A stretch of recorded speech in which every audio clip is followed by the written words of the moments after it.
Welcome, my friends, to the Sage of Quay Radio Hour, your home for free and critical thinking, and I'm your host, Mike Williams. Tonight, my very special guest is James Perloff. James is the author of Truth is a Lonely Warrior. If you're one of the many who sense that something just isn't right with the explanations we are given for wars, our dying economy, and other world events, this book is your ticket because Jim connects all the dots by presenting an in-depth analysis which exposes the corporate-controlled media lies and the globalist one-world government agenda. Jim's other books, which are also available at Amazon.com, are The Shadows of Power, Tornadoes in a Junkyard, and The Case Against Darwin. For this interview, I asked Jim if he could focus on Chapter 1 of his book, which deals with the creation of war through the deception of false flags to implement one-world government. Jim starts our discussion with the sinking of the Maine and then takes us through World War I, World War II, the Korean War, Vietnam, and then Iraq. I think you'll find Jim's knowledge and insights to be most impressive. So without further ado, let's take a listen. Truth is a Lonely Warrior is designed to be a book that you can give to a scoffer. My experience has been that the public has been so inundated by the lies of the mainstream media that being able to use the psychological mechanism of a big lie, you repeat something often enough, people will believe it's true. So a truth that comes up and tries to explain that what happened with 9/11, they'll be scoffed at, and people will say, why would our own government do that? That doesn't make any sense. So you've got to be able to explain who really runs the government, that behind the democratic trappings, there are these powers that be, the financial interests, the multinationals, the establishment, or more accurately called the Illuminati, running things. But people still want to know, well, if that's true, why didn't the media tell us? We've got a free press in America, right? How come they didn't tell us about it? So you have to then explain how these same forces control the media. And what I've tried to do in Truth is a Lonely Warrior, my new book, is to give people a comprehensive picture. That's what they need. I find that if you try to just explain 9/11, it's like giving people one piece of a jigsaw puzzle. If you take a jigsaw puzzle, you look at one piece, it makes no sense by itself. But when you take that piece and fit it into the entire jigsaw puzzle, you see the big picture, and then that piece makes sense, and then 9/11 makes sense. And so that's what I've tried to do, is to tell people with documentation and credibility and some humor mixed in, because history is not always a subject that necessarily attracts us, to show them what the broad picture is, how we got to here from the events of the past. Something that if you are a truther, something that you can share with your friends that will give them the full picture and how 9/11 and the events taking place in our world right now fit into the context of history. Well, as I mentioned, James, before we got started with the show, I've actually have read the first 9 chapters of your book. It's fantastic. The dot connecting that you do, you do it in layman's terms. And as you said, you can get to somebody and you can talk to them and you can present it in a way that makes it more palatable for them. Because many people, they just can't get their heads around the breadth of the conspiracy. They just can't, see the world that way. Right, and the media has actually conditioned people, when they hear that word conspiracy, to think of people who are paranoid. And one thing I mentioned in the book, I try to take on this subject directly. There is such a thing as paranoia. There is such a thing as people who think others are out to get them when they're not. But there's also real conspiracies. I mean, if you take the assassination of Julius Caesar, no one would deny that that was a conspiracy and not a random event. Or if you take the assassination of Abraham Lincoln, if John Wilkes Booth said, I didn't plan to assassinate the president, it was just an accident, I was going to shake his hand, and when I took my hand out of my pocket, this little pistol was attached to it, just went off by mistake, and I was so shocked, I just fell off the balcony, and then I was so surprised and afraid, I just ran out of Ford. So no one would believe that. There is such a thing as conspiracy and Right. intentional crime. We need to make that distinction. And so what I try to do is present the facts in the same way that a district attorney would do when he presents a case to the jury, and let the jury decide based on the evidence, not on stereotypes about conspiracy theorists, but based on the evidence itself, that crimes have been committed against humanity through these wars, through the deliberate destruction of our economy for the benefit of the few, and for the formation of ultimately a goal of a one world government, which would be a tyranny beyond any that the world has known before. So, James, to kind of get started here, did you want to go through each one of the chapters? Because chapter 1 is entitled The Six Wars. Yes, what I strove to do in this chapter was to establish the pattern of false flags and You can take the sinking of the Maine, 1898, very definitely a false flag operation. The battle cry was, remember the Maine, to hell with Spain. And Americans were told we need to go down to Spain to avenge the sinking of the Maine. And there were posters saying avenge the Maine, showing Spain, which it was controlling Cuba up till that point, as apes, an ape trampling its foot on the American flag. And the reality was that Cuba, which was under Spain's control, had become the wealthiest colony in the world by the 19th century as the world's largest sugar producer. And there were people right here in the United States who coveted that sugar industry. It was called white gold, very comparable to what the Rockefellers called black gold, the oil industry that they controlled. And so the press, all of a sudden, this is something you'll recognize today, started to publish false atrocity stories about the Spaniards in Cuba. Spain ruled Cuba since 1511 as a colony. And all of a sudden, you had these atrocity stories in William Randolph Hearst's Yellow Press. Also, Joseph Pulitzer's newspapers were describing how the Spaniards were throwing Cuban priests into a fire and roasting them, and taking Cubans out at night and throwing them to the sharks, and slaughtering people in hospitals where no hospital even existed. This is all fabricated by the Hearst Press and his fellows in the Yellow Press. But Americans were told we had to go down there. This is the first time that Americans were convinced they had to go fight in another country for somebody else's war. Up until then, we had always believed that the purpose of our military was to defend America, not to fight somebody else's beefs. So National City Bank, which ultimately would gain control of that sugar industry after the war, loaned America $200 million to fight that war. And of course, they exacted a great amount of interest. And it's interesting that I know your listeners are familiar with the Federal Reserve. The Assistant Secretary of the Treasury at that time, who negotiated that loan from National City Bank, was Frank Vanderlip. And after the war, he was made president of National City Bank. And of course, he was the one who attended the Jekyll Island meeting where the Federal Reserve was founded. You see all kinds of things going on behind the scenes that were not told in our history books. This also was a war that was intended to cripple Spain as a world power, setting the stage eventually. They wanted to cripple all the European nations to eventually they would be brought into the European Union, cut off from their colonies. So America took over Puerto Rico and Guam and the Philippines. She lost all of her colonies, so that was part of the agenda as well. I should mention that William McKinley, Freemason, the president at that time, was completely beholden to John D. Rockefeller. He had been bailed out when he went bankrupt in Ohio by a syndicate headed by Mark Hanna, who was a high school classmate of John D. Rockefeller, worked for him. And then Mark Hanna became the political boss for President McKinley, and he ran the White House, and the critics would call President McHanna.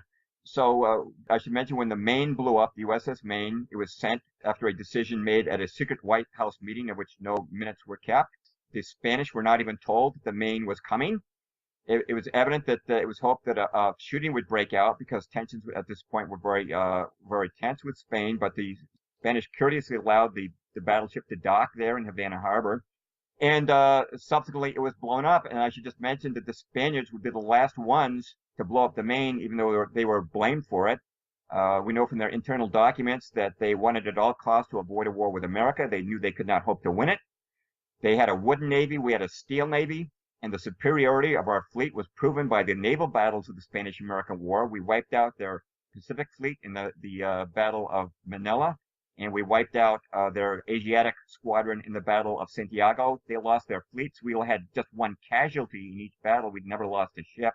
They knew they could not win that war. The only reason they accepted our threat of war when we ordered them to leave Cuba and to leave their sugar plantations was that everybody in Spain considered Cuba to be part of Spain. They'd ruled it for almost 400 years. They considered it part of Spain, just like we would say Alaska was part of America. And the only reason they fought us was because they knew if they left with their tail between their legs on McKinley's order, that they would have a revolution at home. They decided to fight a hopeless war with honor rather than face a revolution and dishonor at home. And that was the Spanish-American War. Now, I've gone way over time, by the way, Mike. I'm supposed to just be talking about my first chapter now, Spanish-American War. You go as long as you need to go. Don't worry about it. Yeah, okay. But my first chapter is really about the false flag of the Maine and the fact that Spain did not want to fight that war. But why don't I just pause here and let you comment The next one, of course, was the Lusitania, and which brought us into World War One. Yeah, I think maybe you can go a little bit into World War One because I do believe there's a lot of confusion about how did World War One start and what were the real catalysts behind getting into that war. Well, Americans definitely did not want to go into war, and Germany definitely did not want us to go into war. They just like the Spaniards, they did not want to provoke us, but there were international forces on both sides of the Atlantic that wanted to see us get into that war. And of course, that war was fought for a number of reasons that are not given in history books. It was planned from the very outset that Europe would be restructured. Empires such as the Ottoman Empire, the Tsarist Empire, the German Empire, the Austro-Hungarian Empire would be swept away. Europe was to be restructured, brought under the first world government. That is the goal of this whole cartel that we talked about in Truth of the Lonely Warrior, and I'm sure many of you guessed on your show. The League of Nations was formed. The Council on Foreign Relations was formed out of this. The Balfour Declaration, which set the founding of the modern state of Israel. This is the Zionist end of it. And of course, the first communist state, the Soviet Union, was engendered out of the flames of World War I. That was also part of the agenda, and tremendous profits were made. More than $6 billion in fraud was made by the banksters here in America. Civil rights were curtailed, a whole bunch of reasons, but the only reason the American public was given was that this would make the world safe for democracy, and it would be the war to end all wars. And of course, we know that came true. But as far as the false flag goes, we're trying to talk about the pattern of false flag. The Lusitania was a British passenger ship. In May of 1915, it was on its way from New York to England. There were American passengers on board. America was not in the war yet, but England was very eager to get us into the war. They were then fighting with Germany. And Winston Churchill had ordered his merchant ships to start ramming and firing upon German submarines. You know, the German subs initially, the U-boats, they would surface and allow passengers to debark in lifeboats. That was according to international laws that had been established at the Hague Convention. But Winston Churchill broke what's called the cruiser rules, and he ordered his ships, he armed his merchantmen, and he forced the Germans to resort to torpedoing without warning. If they surfaced, they would be shot or rammed. And what Churchill hoped was that some U-boat captain with a defective vision of a periscope would mistake a American ship for a British ship and sink it, and that would bring America into the war. Well, the Germans weren't that stupid. They didn't sink any American ships. So Churchill's next ambition was to have them sink a British ship with Americans on board, and he had a political study commissioned. He had it done by British Naval Intelligence, by Commander Joseph Kenworthy. What would be the political impact if a British ship with Americans on board was torpedoed by the Germans? Now, to make the Lusitania, this passenger ship, attractive bait, it was loaded. It had 6 million rounds of rifle cartridges. It had 46 tons of aluminum powder. This is an explosive that the British used in their military. It had many tens of tons of gun cotton. This is what the British used in their mines. It was loaded with tons of shrapnel shells. Now, if this got to the front on Europe, it would be used to kill German soldiers. The Germans had a catch-22. It was either let these munitions get to England and be used to kill German soldiers, or sink it and risk the consequences. They risked the consequences, but this was built up. Americans were not told by our government about the munitions that were on board. It was discovered. It was announced to the public by Senator Robert La Follette. They had to do a song and dance to get around it, but this was definitely a false flag. The British knew that a U-boat was waiting. They had broken Germany's naval codes. They knew that the U-20, which sank the Lusitania, was lurking in the South Irish Sea. It had sunk 2 steamers the previous day. Contrary to all protocols, the British did not send destroyers to escort the Lusitania. There were 4 destroyers in the nearby port of Milford Haven. They were kept idle. And I'm going to give you one quote because I want to back up what I'm saying, and just so people say it's not just me. And a quote what Patrick Beasley said. He was considered the leading authority in the history of British naval intelligence, and he worked as an officer under Churchill in British naval intelligence. Here's what he wrote in his book, Room 40, quote, "Nothing, absolutely nothing was done to ensure the liner's safe arrival. I am reluctantly driven to the conclusion that there was a conspiracy deliberately to put the Lusitania at risk in the hopes that even an abortive attack on her would bring the United States into the war. Such a conspiracy could not have been put into effect without Winston Churchill's express permission and approval," unquote. Patrick Beasley, British Naval Intelligence. And so we have another false flag, another setup, another war America becomes involved with under false pretenses and not for the reasons the public's given. And then there was World War II, James, and the attack on Pearl Harbor, which FDR had, which he knew was coming. Did you want to take us through that a little bit? Yeah. In the case of Pearl Harbor, President Roosevelt had ordered the fleet to be based in Pearl Harbor. This was against the Navy's wishes. We had very poor dry docks, insufficient fuel supply. The Pearl Harbor was approachable from 360 degrees. The fleet was unsafe there. It was boxed in like sardines. The commander of our fleet at that time, Admiral J.O. Richardson, was fired by Roosevelt for protesting his decision to base the fleet in Pearl Harbor. It was a setup. Now, Washington did know about the attack before it happened. This is something you don't read about in your history books.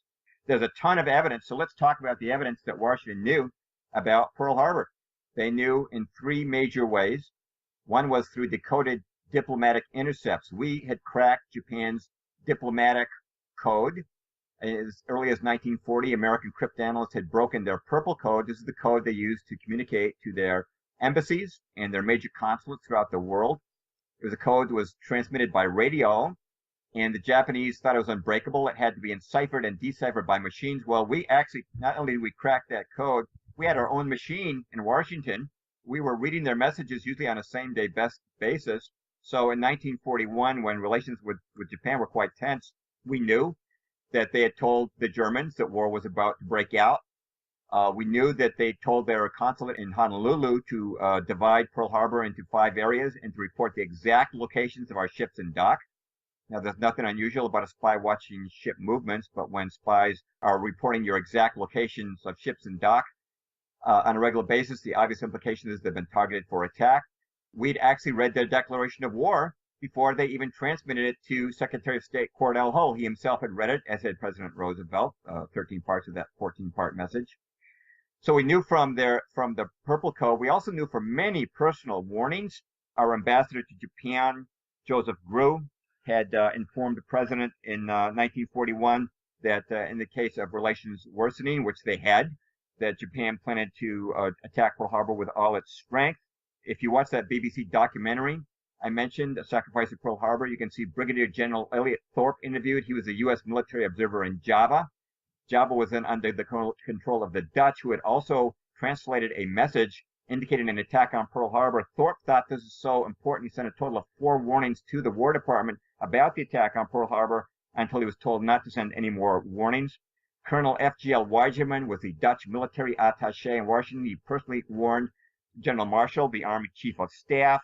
You have J. Edgar Hoover warning the president based on a warning he received from Dusko Popov, a Yugoslavian double agent. You can see Popov interviewed in that same documentary, or you can read about him in John Toland's book.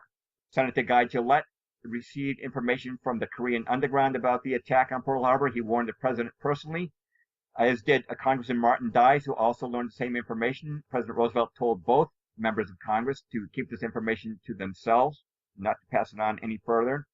But you can see all the documentation for these warnings, none of which was passed on to the military in Pearl Harbor. And finally, thanks to Robert Stinnett, we now also know that we cracked Japan's naval codes.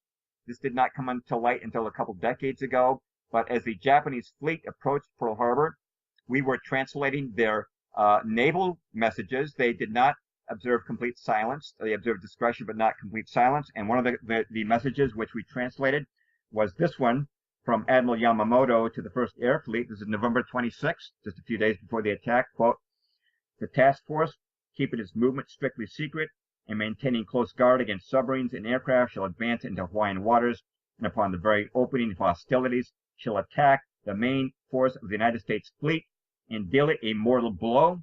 The first air raid is planned for the dawn of X Day, exact date to be given by later order," unquote. So you see, Mike, we have all this information showing there's going to be an attack on Pearl Harbor. None of this is transmitted to our forces in Pearl Harbor. They know none of this. And of course, afterwards, there was a commission. It was called the Roberts Commission, very friendly to President Roosevelt. Almost all of its members were promoted. Afterwards, they became ambassadors or got promotions in rank.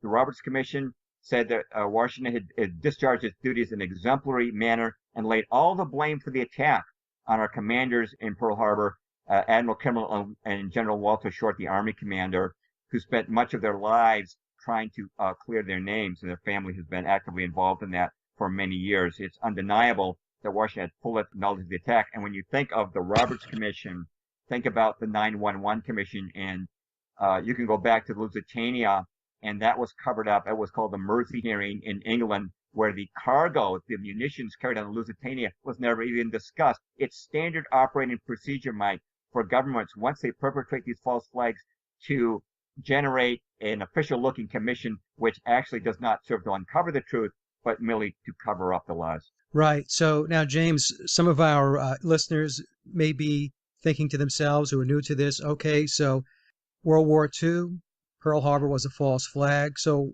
why? What was the objective? What was the end game that the United States government was looking for? In World War II, the objectives are extensions of the things I described for World War I. Out of World War I, we got the first formal world government, the League of Nations. It failed. Out of World War II, we got the next step up, a more powerful form of world government in the United Nations. I mentioned that the first communist state was created out of World War I. World War II succeeded in spreading communism over half the globe into Eastern Europe and all over the Asian mainland, setting the stage for the Korean and tragic Vietnam Wars. I mentioned the Balfour Declaration. I didn't detail it. This is part of the Zionist agenda. There is three parts to this agenda, which is continuing through time. The ultimate goal is a satanic world government in which national boundaries are obliterated. The European Union and NAFTA, which is intended to become a North American Union, are regional stepping stones towards this end game, this end goal. Communism may not travel under that name per se, but it is totalitarian rule. Their goal is totalitarian rule, communist-style government. Again, we have communism, the first communist state created out of World War I, and half the globe becomes communist in World War II. The Zionist objective, and this goes a little deep, it goes into a spiritual dimension of this.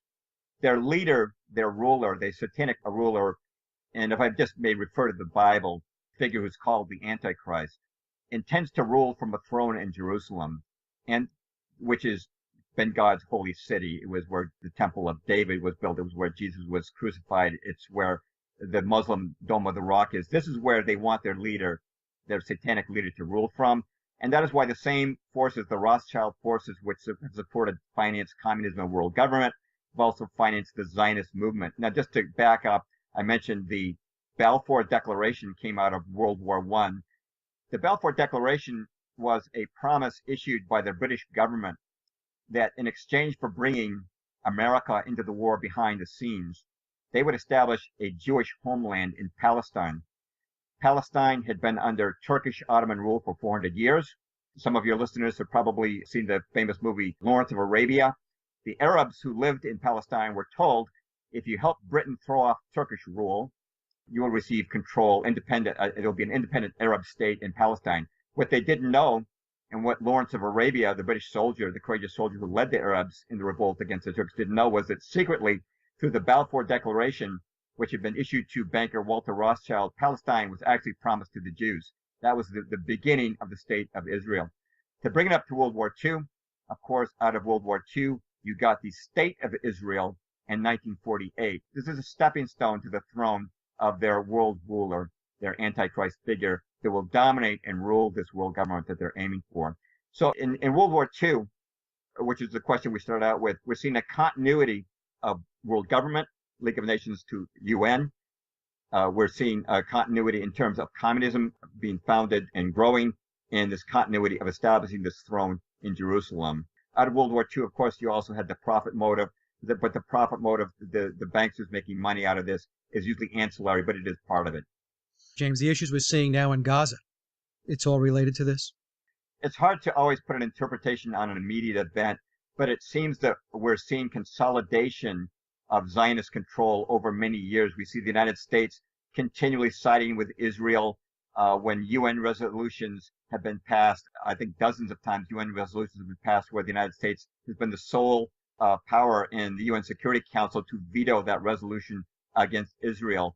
And Israel is thought by many Christians to be a recreation of biblical Israel. So many Christians in our country, and I am a Christian myself, have sided with Israel because they see it as the descendant of the nation of Israel in the Bible. I regard it very much as a counterfeit. I do not regard the modern political state of Israel as a godly recreation of that state. I elaborate this on a later chapter. You mentioned you read the first 9 chapters. It's not until the 13th chapter of my book that I elaborate on Zionism. So I know, Mike, you haven't gotten to that chapter yet, so maybe I shouldn't go there in this discussion today. But yes, certainly we've been seeing over the last this chaos in the Middle East. We've seen destabilization. We've seen Mubarak thrown out of power recently. We've seen Saddam Hussein taken out of power. We've seen Gaddafi taken out of power. And we saw an attempt to take Assad out of power. The entire region is being destabilized and what they're calling the Arab Spring. Yeah, it's not just a securing of Jerusalem, right? It's a securing of the entire Middle East. This is the Zionist objective, and that's what a lot of people don't understand. They think that the battle is over Jerusalem, and if they just take a closer look at it, by putting on their thinking cap, they'll see that there's Libya, there's Egypt, there's Iraq, there's Iran, there's Syria. So they're going for the whole kit and caboodle. That's right. And one thing to bear in mind is that to create a world government, obviously this is a challenging task. To do that, you must subdue all cultures and religions, and that would include Islam. And obviously Islam would be a fiercely independent force that would be opposing this bankster plan for a world government, which is one of the reasons why it has to be brought down. Now, James, how about if we just talk a little bit about the Korean War? Because I know for a fact many people do not understand the Korean War and what were the underpinnings of that war. So could you give us a little education on that? Yes, the Korean War was an artificially created war. The war began in June of 1950 when Kim Il-sung, who was the communist dictator of North Korea, invaded South Korea. But a lot of people can't answer this question, which is how is it that Kim Il-sung and the communists came to power in North Korea in the first place? And the answer is that we, the United States, or I should say our foreign policy bureaucracy, put them there. And here's what happened. During World War II, we were fighting a two-front war. We were fighting the Germans on the European continent, and we're fighting Japan. On the other hand, the Soviet Union was fighting only Germany. They were not involved in the Pacific War. But at the big 3 conferences, these are the conferences of Tehran and Yalta, where President Roosevelt met with Stalin, the dictator of the Soviet Union, and Winston Churchill. President Roosevelt asked Stalin if he would come into the Pacific War. Very dangerous idea, because, of course, Stalin was a brutal dictator who killed tens of millions of his own people. And, of course, the invasion of Poland, which began World War II, was actually a joint invasion by the Germans and the Russians. But nonetheless, he was our ally during the war. And at the big 3 conferences, President Roosevelt asked Stalin if he would come into the Pacific War. Stalin said he would, but only on the condition that America, meaning our taxpayers, would supply him with all the weapons and material his Far Eastern Army would need to fight Japan in the Pacific War. I should mention that he had a non-aggression pact with Japan during World War II. He said he would break that if we supplied his army with everything it needed. So he did break his non-aggression pact with Japan, but he's very clever. He waited until Japan was defeated. He broke his non-aggression pact with Japan and ended the Pacific War 5 days before Japan surrendered. The atomic bomb had already pounded Hiroshima. There was absolutely no need for us to have Joseph Stalin coming into Asia. But 5 days before Japan surrendered, in came his troops into China. They were permitted to collect the surrendered weapons of the Japanese, and they handed these along with their American Lend-Lease weapons to Mao Zedong for the overthrow of the Chinese government. And of course, that was consolidated as a communist country, Red China, in 1949. But Korea, up until this point, had been a protectorate of Japan. It was a colony of Japan. And the Council on Foreign Relations, which is the private organization that sets most of our foreign policy, in 1944, they published an article in their journal Foreign Affairs suggesting that after the war, the article was called Korea in the Post-War World, suggested that Korea could be divided into an international trusteeship ruled by the victors. And that's what happened.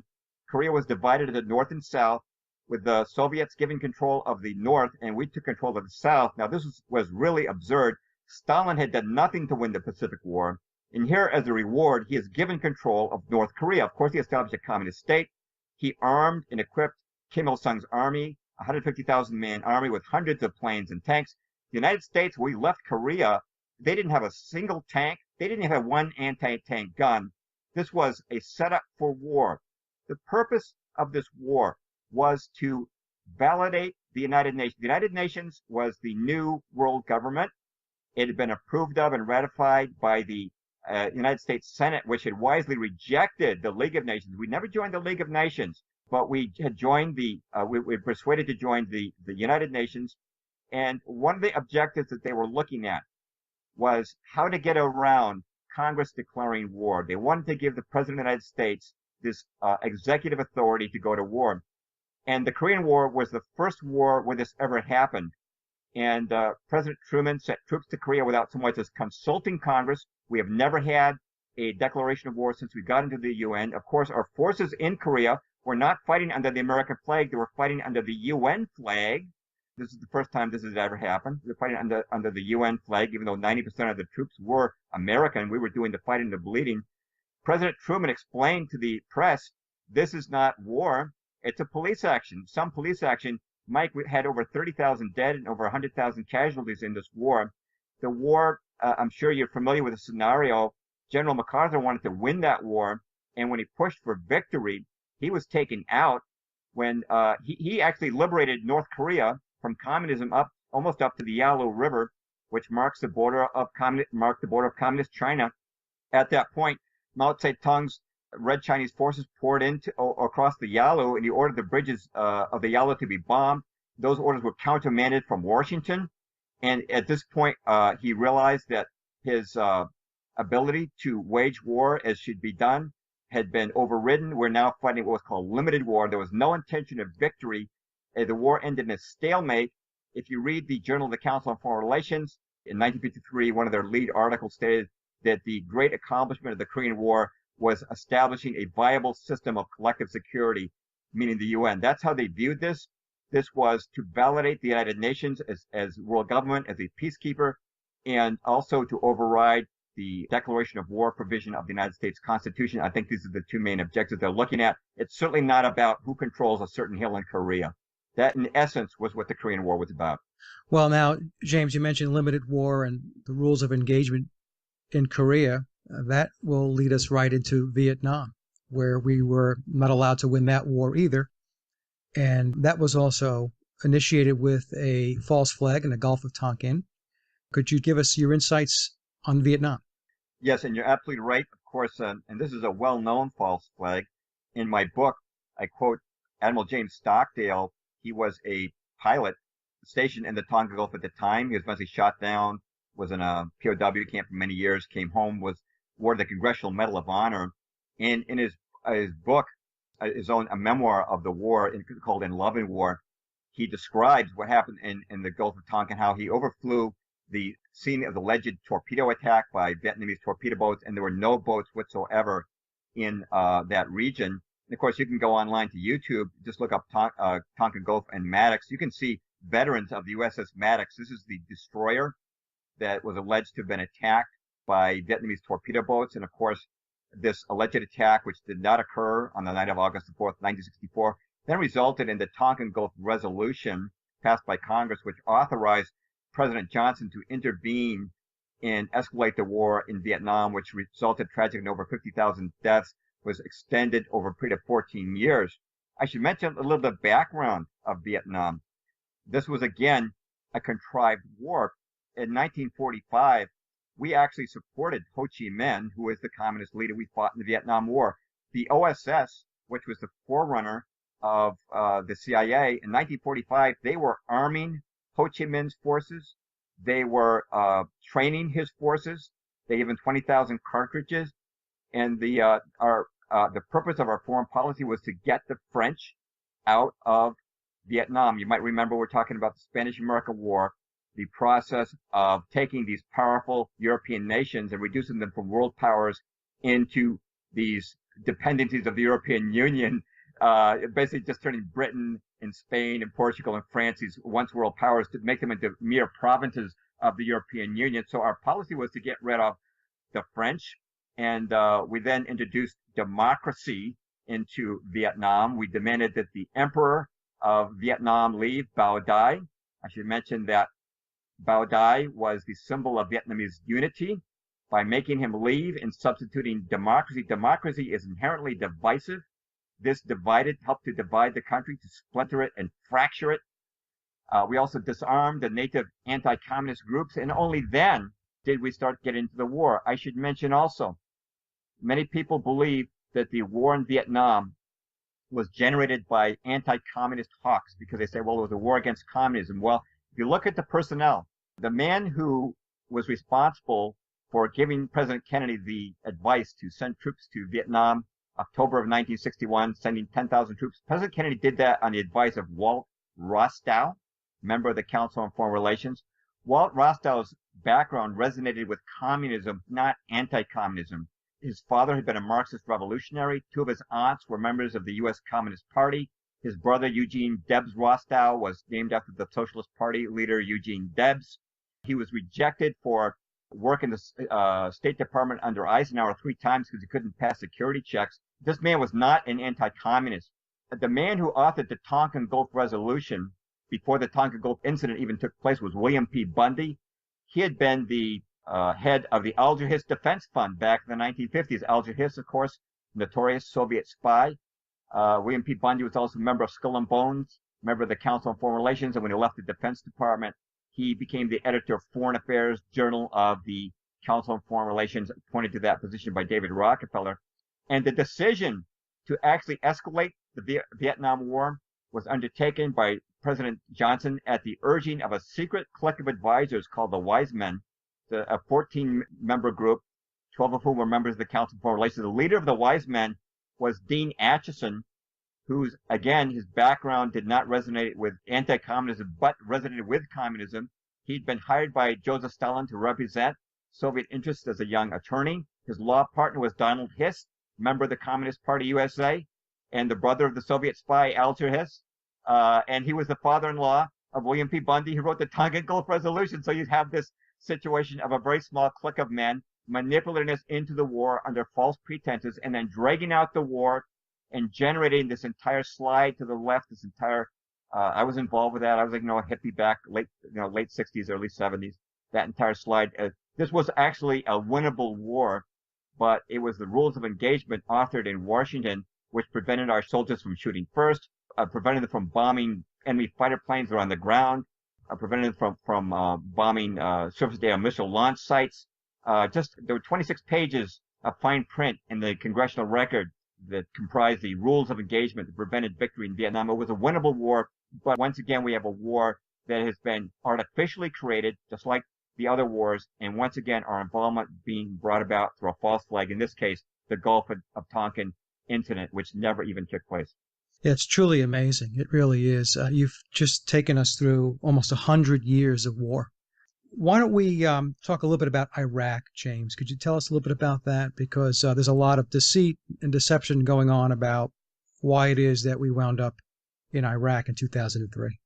And I know many of your listeners are so familiar with this, but of course, we were told the reason we were going to Iraq was because Iraq had weapons of mass destruction. And of course, Colin Powell went before the United Nations and said he had definite proof from intelligence sources that Saddam Hussein had weapons that were a definite threat to the United States. That was the reason we were given. We were told this was a matter of self-defense. But if you go onto YouTube, you can see Scott Ritter, the chief UN's weapons inspector, being interviewed. He, as well as David Quay, the chief U.S. weapons inspector, have acknowledged that no weapons of mass destruction could be found. And then later on, we started hearing about our Operation Iraqi Freedom. And once again, the battle cry is democracy, and we're supposed to be bringing democracy to the Iraqi people. But that is not the reason we were given.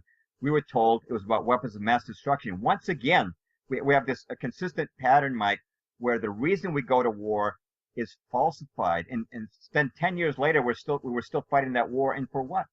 And our sons and daughters do the fighting. And that has been the case throughout this.